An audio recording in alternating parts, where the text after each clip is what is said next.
Hola mis queridos amigos, nuevamente con ustedes, su doctor Tigre, el que ronca en esta negra noche neoliberal latinoamericana, sudamericana, ecuatoriana, un consejero de internautas en aspectos de ambiente, salud y política,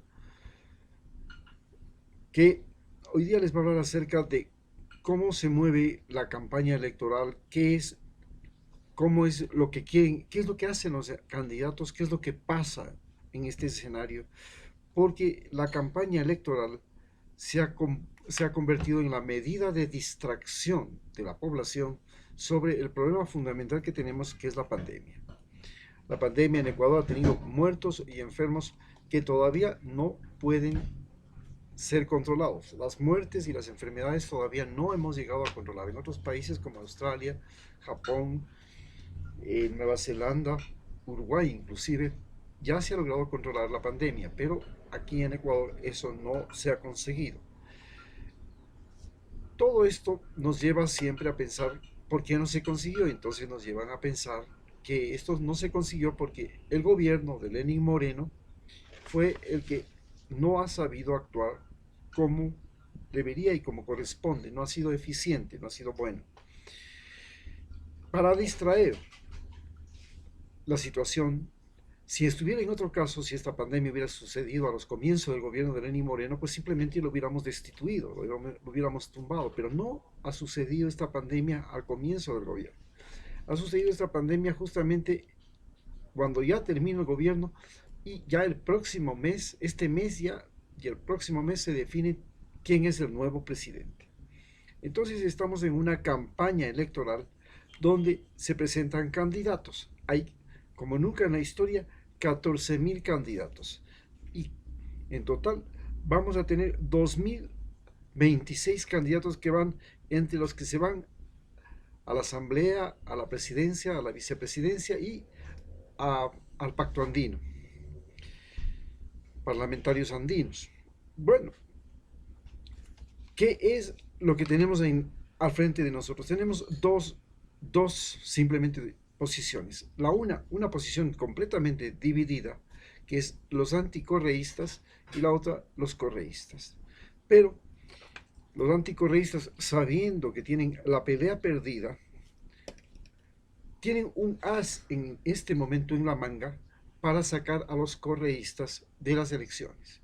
El as fue que desgraciadamente se escogió mal al vicepresidente Rabascal, candidato para las elecciones del próximo año por parte de Rafael Correa, y esta mala elección se debió simplemente a que este individuo tenía una falla y era tener dinero en un paraíso fiscal.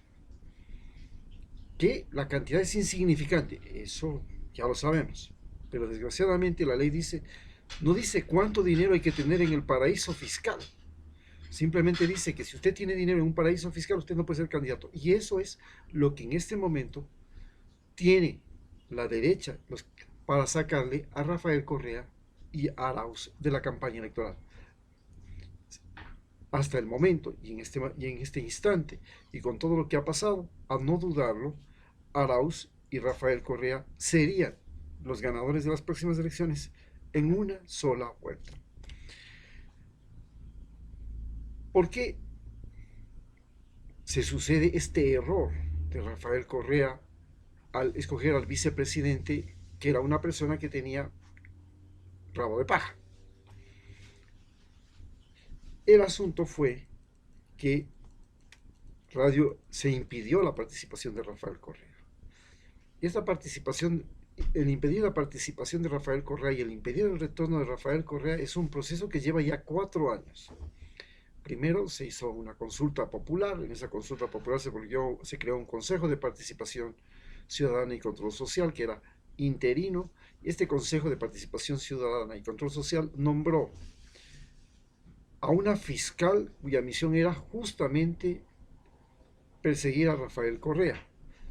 Luego a, un, a una Corte Nacional de Justicia, cuya finalidad era perseguir a todos los correístas y, de ser posible, apresarlos y meterle a la cárcel a Rafael Correa. Ya lo consiguieron con Jorge Glass. y finalmente nombró a un Consejo Nacional Electoral em, y a una corte, a una corte, un Consejo Contencioso Electoral, y estos dos son nombrados también por este Consejo Interior de Participación Ciudadana, que fue ilegal porque en su origen se hizo mediante una consulta popular que no se podía dar porque para eso tenía que cumplir requisitos que no los cumplieron, pero se sobrepasaron todos esos acontecimientos y terminaron teniendo una Corte de Justicia, un sistema electoral y un aparato de persecución a Rafael Correa que durante estos años ha cumplido fielmente su objetivo, eliminar a Rafael Correa de las elecciones. En base a esto, Rafael Correa no podía participar, no podía ser reelecto, se hizo una consulta popular inclusive para impedir que él regrese.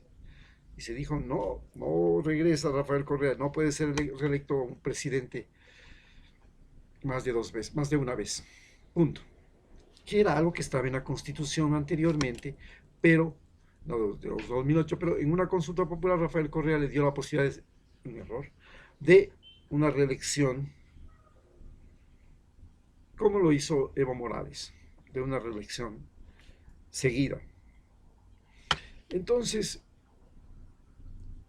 en esta situación aparecen como candidatos otros 13 personas. Estas otras 13 personas tenemos, primero, que todos son anticorreístas. Segundo, todos han sido aliados directos o indirectos de Lenín Moreno. Esta obsesión contra Rafael Correa de 4 años, muy bien manejada por la embajada norteamericana, Donald Trump y Mike Pompeo, para evitar el retorno del socialismo del siglo XXI, por supuesto, nos pone adelante a 13 candidatos. De esos 13 candidatos, unos son conocidos y otros son desconocidos. Los conocidos son personas, uno, obsesionadas con el poder a como sea, llegar a ser presidentes. A uno ya no le han dejado participar, al Álvaro Noboa, que ya lleva no sé cuántas veces intentando participar. Y el otro es Guillermo Lasso, que ya lleva 3 campañas presidenciales, va para la 4ª, y su estado físico, sus condiciones psicológicas no le permiten realmente ser presidente y cumplir con lo que manda la Constitución, que dice tener buena condición física, no ser discapacitado. Pero ahí está postrado en una silla, pero es candidato. Y lo único que le hace y le favorece para ser candidato es simplemente ser el hombre, el banquero más rico del Ecuador, y como tal tiene dinero para gastar, y este es el hobby de él. Esto se ha convertido en el hobby de Guillermo Lasso: participar en elecciones. Ser candidato a ser presidente es un entretenimiento, una forma de gastar su dinero. Ese es el primer candidato que tenemos entre los obsesionados. También tenemos candidatos conocidos que son fracasados. Por ejemplo, lo tenemos nuevamente a Abdalá Bucaram, esta vez no para presidente, pero sí a través de otras personas para la presidencia, y está de candidato a asambleísta.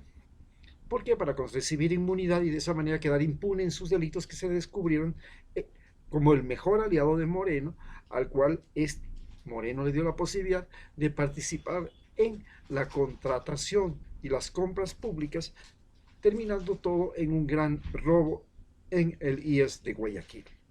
En cambio, tenemos también a Gutiérrez, un ex militar golpista que intentó dar el golpe que le dio el golpe a Yamil Maguad, logró destituirlo, pretendió una dictadura, no lo consiguió por intervención de la embajada norteamericana, se presentó a candidato, llegó a ser presidente, lo votamos después de prolongados meses de manchas y protestas, hasta que salió corriendo del gobierno y ahora quiere retornar.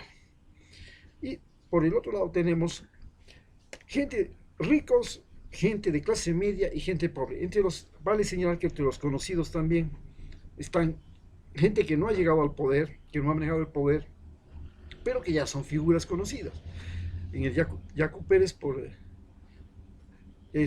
los indígenas, es un líder de los indígenas, que ya ha sido prefecto en la provincia de la Suay, pero además era un tenaz opositor de Correa, y Montúfar, que fue un intelectual de la izquierda, de esos revolucionarios de Cafetín, que ya los conocemos desde la época de la Chispa, y que es profesor de la Universidad Simón Bolívar, un PhD, y por ahí, con todos esos títulos nobiliarios, pretende, logró conseguir que meter a la cárcel a Jorge Glass,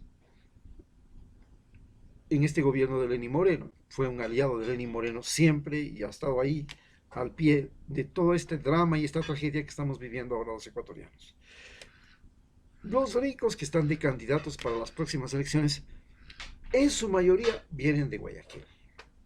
Entonces tenemos a Isidro Romero, que es un ricachón, amigo del Partido Social Cristiano, era de Social Cristiano, era uña y sucio con León Febres Cordero, construyó el estadio de Barcelona, 90.000 espectadores, y es un empresario que tiene empresas dentro y fuera del país, pero que apenas paga $200 de impuestos. Increíble, ¿no? De impuestos a la renta. Y ahí está él de candidato a sus más de 70 años queriendo ser presidente. Asimismo tenemos otros ricos, Herbas, de la izquierda democrática. Bueno, un desconocido, asimismo un empresario metido en la exportación de brócoli, en el transporte, y que tiene buenos ingresos económicos, ha tenido unas sumas importantes de dinero, pero sus declaraciones de impuestos a sí mismos son como las de Isidro Romero. Saben cómo se las esconde la plata. Y eso sí, tiene declaración de salida de capitales, los dos, junto con Guillermo Lazo, con el Novoa, con todos, tienen declaraciones, es decir, que tienen otra empresa fuera del país. Y así tenemos que estos son los pelucones del Guayas que quieren ser candidatos. Falta Quirola. Quirola es hijo fue prefecto de la provincia del Oro, y fue tantas veces prefecto como le dio la regalada gana, hasta que con una nueva ley del Moreno y de la consulta popular ya no podía volver a ser prefecto, no se podía reelegir. Entonces, ahora como ya no puede ser prefecto de esa provincia, se lanza candidato a la presidencia. Su papi es el más grande camaronero desde tiempos de los años 80, y es un hijo de papi ricachón que quiere ser presidente porque tiene plata para hacerlo. Pues qué problema hay. Después tenemos por el otro lado a los intelectuales de la sierra, los eruditos intelectuales de la sierra.